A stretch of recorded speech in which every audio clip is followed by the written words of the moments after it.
There are 3,400 paramedics in BC responding to emergency calls 24 hours a day, 7 days a week, just like police officers and firefighters. But according to the BC Ambulance and Paramedics Union, that's where the similarities end. As paramedics, we know that we respond to the same working environment as our colleagues from police and fire, and we think that we should be treated equally when it comes to our wages as well. Wages are the biggest issue as paramedics and the BC Ambulance Service negotiate a new contract.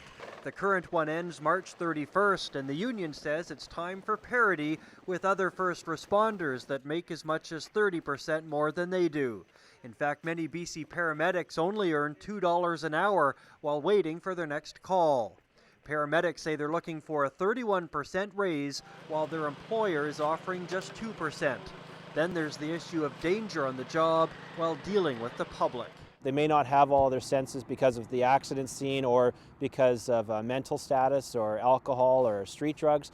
Then paramedics' lives are put in risk on a regular basis, in fact on a daily basis. A startling example of that happened in Courtenay Saturday night. A serious 3-car crash injured several people, but one man in particular doesn't want to be checked by paramedics.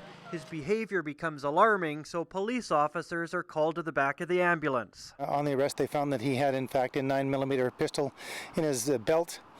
The pistol was loaded. Paramedics say this is proof of how dangerous their jobs can be and dispute a comment made by management that they are more like healthcare workers than emergency response workers and should be paid accordingly. I think it's time for the BC government and the BC Ambulance Service to wake up to the fact that paramedics are out there every day risking our lives. No one from BC Ambulance was available to talk about wage parity, but a statement sent to Check News stated there's no known wage parity between emergency responders, at least in Vancouver.